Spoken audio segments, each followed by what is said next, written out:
Hi friends, welcome to Madras விருந்து. நம்ம இன்னைக்கு 100% ரொம்பவே டேஸ்டியான 100% ரொம்பவே ஹெல்த்தியான ஸ்வீட் ரெசிபி தான் பார்க்க போகிறோம். கோதுமை ரவையில் செஞ்சுருக்கோம். சாப்பிட்றதுக்கு இந்த கேசரி பார்த்திங்கன்னா அச்சசலாக ஹல்வா சாப்பிட்ற மாதிரியே இருக்கும். இந்த கேசரியில் மனம், சுவை, ஹெல்தி எல்லாமே இருக்குது. கண்டிப்பாக ட்ரை பண்ணி பாருங்கள். நம்ம வீட்டு குட்டீஸ்லேருந்து பெரியவங்க வரைக்கும் கேட்டு வாங்கி சாப்பிட்டுட்டே இருப்பாங்க. அந்த அளவுக்கு சுவையாக இருக்கும். எஸ்பெஷலி ரொம்ப ஹெல்த்தியானது. சரிங்க ஃப்ரெண்ட்ஸ், இந்த ரெசிபி எப்படி பண்ணுறதுன்னு வீடியோக்குள்ளே போய் பார்க்கலாம். இந்த ரவை கேசரி செய்கிறதுக்கு ஃபஸ்ட்டு தண்ணி அளந்து வச்சுக்கலாம். நீங்கள் எந்த கப்பில் ரவை மெஷர்மெண்ட் பண்ண போகிறீங்களோ சேம் அதே கப்பில் 3.5 கப் அளவுக்கு தண்ணீர் சேர்த்துக்கோங்க. இது ஹல்வா பதத்தில் செய்கிறனால நான் 3.5 கப் அளவுக்கு எடுத்திருக்கேன். 1 கப் கோதுமை ரவைக்கு 3.5 கப் அளவுக்கு தண்ணி, இதுதான் மெஷர்மெண்ட். தண்ணி நல்லா கொதிக்கணும்.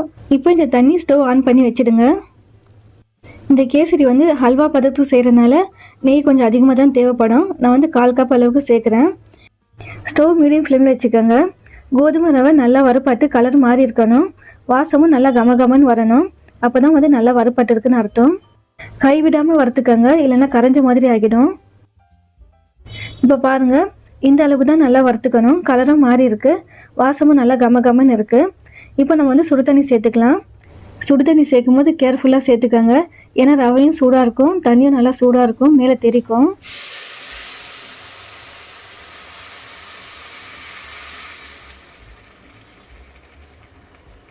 நம்ம கொதிக்க வச்சுருந்த எல்லா தண்ணியுமே சேர்த்தாச்சு. ஒரு கரண்டி வச்சு நல்லா இதை போல் கலந்து விட்டுட்டு மூடி போட்டு வச்சுடுங்க. இது வேகிறதுக்கு 7லேருந்து 10 நிமிஷம் அளவுக்கு ஆகும். ஸ்டவ் மீடியம் ஃப்ளேமில் வச்சுடுங்க. இப்போது 10 நிமிஷம் ஆகிடுச்சு. ஓப்பன் பண்ணி பார்க்கலாம். இதுக்கு நடுவில் நான் ஒரு முறை ஓப்பன் பண்ணி நல்லா மிக்ஸ் பண்ணி விட்டேன். இப்போ பாருங்கள், இதில் சேர்த்த தண்ணி எல்லாமே நல்லா ட்ரை ஆகிடுச்சு. ரவை பாருங்கள் நல்லா சாஃப்டாக வெந்திருக்கு. கையில் எடுத்து இதை மாதிரி மசிச்சு பார்த்தீங்கன்னா நல்லா சாஃப்டாக மசையணும். இந்த அளவுக்கு தான் வெந்திருக்கணும். இப்போ இது கூட 1 ஸ்பூன் அளவுக்கு நெய் சேர்த்துக்கோங்க. இந்த நெய் எல்லா இடத்துலையும் படுற மாதிரி நல்லா கலந்து விட்டுக்கோங்க. நெய் உங்கள் விருப்பத்துக்கு ஏற்ற மாதிரி குறைவாகவோ அதிகமாக சேர்த்துக்கோங்க. இது வீட்டில் செஞ்ச நெய். இது கூட இனிப்பு சுவைக்காக 1 கப் அளவுக்கு நாட்டு சர்க்கரை சேர்க்குறேன். 1 கப் ரவை எடுத்தோம் இல்லையா, சேம் அதே கப்பில் தான் 1 கப் அளவுக்கு நாட்டு சர்க்கரை எடுத்திருக்கேன். இது கரெக்டான இனிப்பாக இருக்கும். உங்களுக்கு இனிப்பு சாப்பிட்றது ரொம்ப பிடிக்கும்னா 1/4 கப் அளவு கூட நீங்கள் சேர்த்துக்கலாம். நாட்டு சர்க்கரைக்கு பதில் வெல்லம், சர்க்கரை கூட சேர்க்கலாம். உங்கள் விருப்பத்துக்கு ஏற்றபடி நீங்கள் சேர்த்துக்கோங்க. நாட்டு சர்க்கரை பாருங்கள் நல்லா கரைஞ்சிருச்சு. இப்போ மறுபடியும் பார்த்தீங்கன்னா இந்த ஸ்வீட் நல்லா கொஞ்சம் தளர்வாக இருக்குது. ஸ்டவ் லோ ஃப்ளேமில் வச்சுக்கோங்க. இது கூட ஒரு பிஞ்ச் அளவுக்கு உப்பு சேர்த்துக்கோங்க. உப்பு சேர்க்குறதுனால அந்த ஸ்வீட்னஸ் மேம்படுத்தி காட்டும்.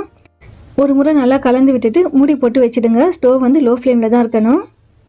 ஸ்வீட் நல்ல ஒரு ரிச்சான மனம் இருக்கிறதுக்கு இதை சேர்க்கலாம். நான் 4 ஏலக்காய் எடுத்து அதோடய விதைகள் மட்டும் எடுத்து வச்சுருக்கேன். கொஞ்சமாக குங்குமப்பூ, ரொம்ப சின்ன பீஸாக ஜாதிக்காய் எடுத்திருக்கேன். இது பார்த்திங்கன்னா ஃப்ளேவர் ரொம்ப சூப்பராக இருக்கும். அதிகமாக சேர்க்கக்கூடாது. பவுடராக இருந்துச்சுன்னா அரை பிஞ்ச் அளவு தான் சேர்க்கணும். நான் பார்த்திங்கன்னா ரொம்ப சின்ன பீஸாக தான் சேர்த்துருக்கேன். இது சேர்க்குறதுனால பார்த்திங்கன்னா ஃப்ளேவர் ரொம்ப சூப்பராக இருக்கும். இது சர்க்கரை, நெய் எல்லாமே அதிகமாக சேர்த்து செய்கிற ஸ்வீட்டில் சேர்ப்பாங்க. ஏன்னா சீக்கிரமாக டைஜஸ்ட் ஆகும்னு. ஆனால் அதிகமாக சேர்த்துட்டிங்கன்னா கசப்பாகிடும்.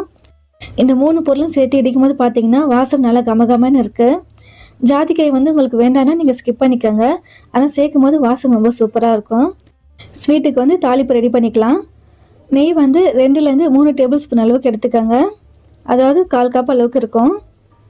இது கூட பாதாம் பருப்பு, முந்திரி பருப்பு சேர்த்து வறுத்துக்கலாம். ஏதாவது விசேஷ நாட்களில், பண்டிகை நாட்களில் கூட இந்த ஸ்வீட் செய்யலாம். நல்லா ஹெல்த்தியாகவும் இருக்கும், ரொம்ப டேஸ்டியாகவும் இருக்கும். இப்போ பாருங்கள், இந்த அளவுக்கு லைட்டாக வறுப்பட்டதும் ஒரு பிளேட்டில் ட்ரான்ஸ்ஃபர் பண்ணிக்கிறேன். இப்போ இது கூட ஒரு அரை கப் அளவுக்கு மக்கானா சேர்க்குறேன். மக்கானா எதுவும் இல்லைங்க, தாமரை விதை தான். இது உடம்புக்கு ரொம்பவே ஆரோக்கியமானது. இது ஹை ப்ரோட்டீன் அதிகமாக இருக்குது. அது மட்டும் இல்லாமல் ப்ரோட்டீன், கால்சியம், இரும்பு சத்து, மெக்னீஷியம் இது எல்லாமே ரொம்ப அதிகமாக இருக்குது. எலும்புக்கு நல்லா வலு கொடுக்கும். மூட்டு வலி ப்ராப்ளம் இருக்கவங்க கூட சாப்பிட்லாம். இது உணவில் அடிக்கடி சேர்த்துக்காங்க. அந்த அளவுக்கு இதில் பெனிஃபிட்ஸ் இருக்குது. ஸ்டவ் லோ ஃப்ளேமில் தான் இருக்கணும். நல்லா மொறுமொறுன்னு வறுப்படட்டும். இப்போ நம்ம ஸ்வீட் ஓப்பன் பண்ணி பார்க்கலாம். நம்ம லோ ஃப்ளேமில் தான் வச்சுருந்தோம். நல்லா ஓரளவுக்கு ட்ரை ஆகியிருக்கு. இப்போ இது கூட நம்ம இடித்து வச்சுருக்க அந்த வாசனை பொருட்கள் சேர்த்துக்கலாம். இப்போ இது சேர்க்கும்போது பார்த்தீங்கன்னா நல்ல ஒரு ரிச்சான ஃப்ளேவர் கிடைக்கும். இப்போ இது கூட முந்திரி, பாதாம், மக்கானா எல்லாம் வறுத்துருக்கோம் இல்லையா, அதை சேர்த்துக்கலாம். வாசம் பார்த்தீங்கன்னா வீடு ஃபுல்லாக நல்லா கமகமன்னு இருக்குது. அந்த அளவுக்கு நல்லா வாசமாக இருக்குது. இப்போ இது எல்லாமே ஒரே வேணா இருக்க மாதிரி மிக்ஸ் பண்ணி விட்டுக்காங்க.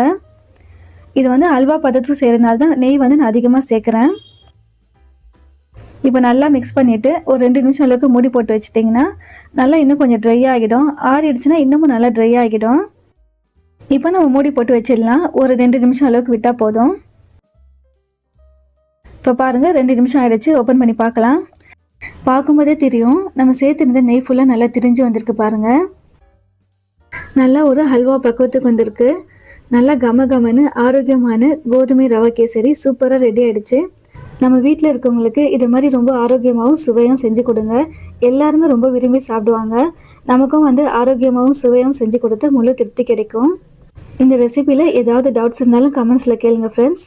எப்போவுமே சொல்கிற மாதிரி தான், உங்களுக்கு இந்த ரெசிபி பிடிச்சிருந்துச்சுன்னா கண்டிப்பாக வீட்டில் ட்ரை பண்ணி பாருங்கள். ட்ரை பண்ணி பார்த்துட்டு எப்படி இருக்குன்னு என் கூட கமெண்ட்டில் ஷேர் பண்ணிக்கோங்க. ஃப்ரெண்ட்ஸ், ஃபேமிலி, ரிலேட்டிவ்ஸ் வேறு யாருக்காவது இந்த ரெசிபி தேவைப்பட்டாலும் இந்த வீடியோ ஷேர் பண்ணி விடுங்க. மறக்காமல் நம்ம மெட்ராஸ் வந்து சேனலுக்கும் சப்ஸ்கிரைப் பண்ணிக்கோங்க. தேங்க்யூ.